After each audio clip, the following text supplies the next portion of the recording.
Hamptons Wedding, a short story by Mocha von B.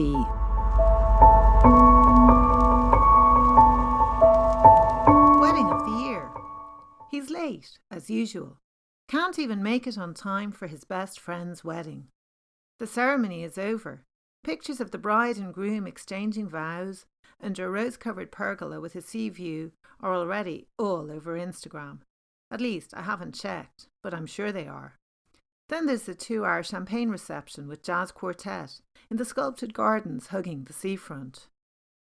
But I can't enjoy the luxurious surroundings, even though nobody else I know is ever going to get married in a place like this again. Well, apart from Nicky, but it's not like he'd ever invite me to his wedding. And even if he did, I wouldn't go. My heart is in my mouth the whole time, waiting for him to show, and I resist the temptation to knock back the champagne. Still no sign of him, Izzie? Julian asks at my side. He mustn't be coming, I say. Not even Nicky White could be this late. Suzanne and Paul wander over to join us. It's her fault I'm here. A wedding in the Hamptons. It's the social event of the year, she said. You can't miss it, Izzie, just because Nicky will be there. Go without me, I said. Paul would love the Hamptons, and you'll know plenty of people. So would you. There's a whole crew we hardly see these days. Come on, Izzie. Don't be like this. Suzanne rarely pleads, which makes her hard to resist when she does. Look, you left Ireland to get away from Nicky, but you're still letting him control your life. Seriously, we'll never get asked to a wedding in the Hamptons again. Ever. This is a total one-off. She was right about that, and perhaps she was right about Nicky too. Surely I'd put enough distance between us at this stage. I can't go on my own. But Suzanne had already thought of that. You should ask Julian. That's the thing. If Nicky wasn't going to be there with his supermodel girlfriend, I wouldn't have minded tagging along as Suzanne and Paul's third wheel, because asking Julian could get complicated. When Suzanne dragged me to New York 2 years ago, Julian asked me out. Nicky and I had just broken up, and I wasn't ready. Not then. I drank too much and ended up pouring out all my heartbreak and misery. New York wasn't a fresh start, I explained through my tears, more of an attempt to flee the past. Julian is a good listener. Actually, Julian is an amazing listener, and I told him pretty much everything. All about how Nicky started to become successful, and when he got a huge offer in California, I got left behind. Somehow Julian assumed the new contract was in Silicon Valley, and I let him, because even then, even when I was raw and vulnerable, I knew I had to get out from under the shadow of Nicky's fame if I was ever truly to escape. But Nicky White is no more a tech genius than I am. He didn't go to Silicon Valley. He went to Hollywood. Surprisingly, our disastrous date turned into a close friendship. Lately, though, I sometimes catch myself staring at Julian, almost tempted to cross the invisible line. But it's not worth the risk. And it would ruin our friendship, which is the best thing in my life. That's why I'm not sure going to this wedding together is a good idea. But I couldn't face it on my own. And Julian is the perfect escort. He can charm anyone when he wants to. Come on, Izzie. Suzanne tugs at my arm. They're calling us in for the meal. We've a great table. Niall and Pete, all the gang. Are you ready? With mock gallantry, Julian gives me his arm. The marquee is a vision of floral fantasy. White linen and spindly gold chairs. The round tables are set for 10, each place with a name in gilt script on a white card. Julian finds mine and pulls out my seat for me. I sink into it with relief. The worst is over. For the rest of the night I can hide out here with people I know. Eventually everyone is sitting down. Pete and Carol are behind the flower arrangement, which I'm glad about. Pete is part of the old crew, but I never knew him that well. Carol does her usual trick of greeting Suzanne with enthusiasm and pretending she's no idea who I am, even though we've met at least 3 times. She takes an interest in Julian, though, but then most women do, and he encourages them shamelessly. It's the main reason I keep telling myself going out with him would be such a bad idea. I know better than to think I can change him. That's one lesson I've learned from the past. The 2 seats to my left are empty. Niall, an old friend, is in the space beyond. I hope we'll get a chance to catch up later, as we don't see much of each other these days, not since he and Egan got serious. Idly I pick up the card beside me and glance at it. Niall catches my eye and picks up the card beside him, turning it so I can read the name. Julian is watching. Nicky and June. His voice is too loud. No! The blood drains from my face. No way! It's not possible. I have to get out of here, immediately. Right at that moment, an invisible wave passes through the whole length of the room. Everything goes quiet, just for an instant, and everyone looks up. The bride and groom are forgotten.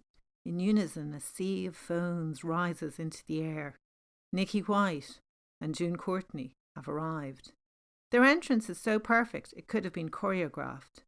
No way! Julian turns to me as the penny drops. That Nicky White. Don't tell me your Nicky White is the Nicky White. I nod mutely. Even if my throat wasn't all jammed up and words could actually come out, I wouldn't know what to say. This was such a stupid idea. How did I let Suzanne talk me into it? I just want to crawl under the table and die. Oh my God, Julian is saying. I feel like I don't know you at all. It's like you're a completely different person. Yeah, I find my voice. I know. Nicky White's ex-girlfriend. What kind of identity is that? It's totally objectifying. That's why I never told you. Hey, you're right. I'm sorry. Out of sight, under the linen cloth, he takes my hand in his and grips it reassuringly. Say no more. Nicky and June greet the happy couple in a flurry of photographed embraces and turn to make their way towards their seats. The empty seats. Nicky and June. At our table. I'm not going to falter. I clench my teeth and whisper the mantra underneath my breath. There is nothing left that Nicky can do to me. He's already ripped my soul apart. Nobody can ever devastate me like that again. It's something that only happens once. The truth is, I thought I was ready, but I'm not. Wow, this is a blast from the past, Nicky says as he sits down. Great to see you guys. Everyone glows back at him, except Julian, who frowns. Suzanne is ecstatic. Ours is officially the table everyone in the room wishes they were at, except me. Hey, Izzie. Nicky turns to me. You have to meet June. Hi, I nod in her direction. This is Julian. Nicky's eyes narrow as Julian stands up and bows to June. Enchanted, I'm sure.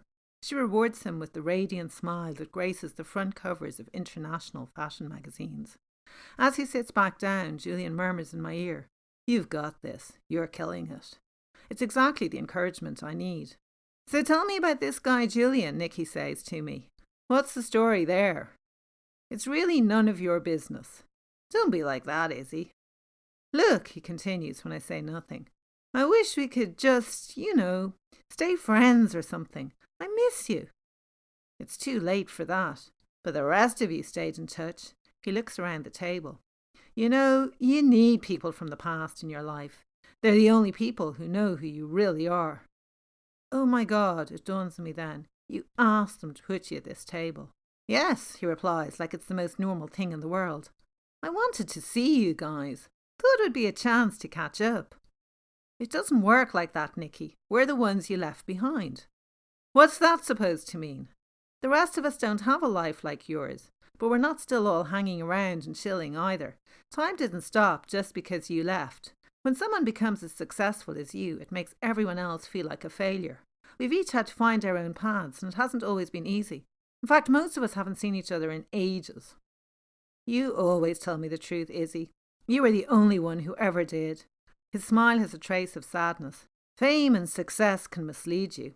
It's a rootless existence, always on the move from one location to the next. It's not just your career that's in front of the camera. Your whole life is. Everyone takes your picture or wants a picture taken with you. But nobody actually sees you anymore. All they see is the image. Instagram perfection, I say. That's the life everyone wants. Don't tell me you're not happy. I can't believe Nicky White is sitting beside me full of nostalgia for the past and telling me his life is empty. That's June Courtney sitting beside you. Izzie. He shakes his head. Can't you, of all people, see through the illusion? June and I aren't a couple. It makes life simpler for both of us to attend events together. And yeah, it's good PR. But really, we're just friends. Now, are you going to tell me about Julian? He's just a friend too. The response comes automatically to my lips, but I bite the words back. It's not true. The thing I loved about Nicky was his drive, but it was exhausting. When we were together, he never had any time to spare for us. There was always something else he needed to do first. The thing I love about Julian is that he always has plenty of time. He reads long books and chats for hours over a coffee. He's not rich or famous, and never will be. But Julian is a terrible flirt, and his relationships are short and intense. Up to now, I've chosen the safety of friendship over the risk of a relationship. It's time to come out from under the shadow of the past. There's no such thing as perfection. Life is about living. I'm ready to roll the dice and take a chance on the future. Julian is not just a friend. He's a lot more. Nicky reads my expression. Lucky guy, he says. I hope he deserves you. Under the table, Julian's hand reaches for mine, and our fingers intertwine in an unspoken promise.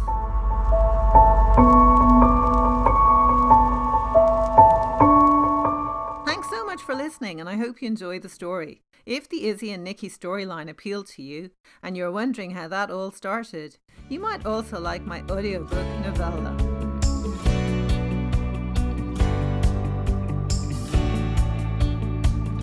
Kit Tully by Mocha von B. Young adult romance with chills. Kit plans to spend the summer with her two best friends and resents new guy Tully joining in. But then she discovers they have something in common, an obsession with grunge music and bad boy singer Mac Whitehead. Tully is smitten with Kit, but Kit's unrequited love is Mac, whereas Mac craves fame. Each harbours a burning desire, and, according to local legend, if they can wake an ancient Celtic god of music and love, he might just grant them their dearest wish. None of them truly believe that one night under the full moon will change their destiny forever, or that the price could be a sacrifice no one wants to make. If you'd like to find out more, the link for Kit Tully is in the description. Thanks again for listening.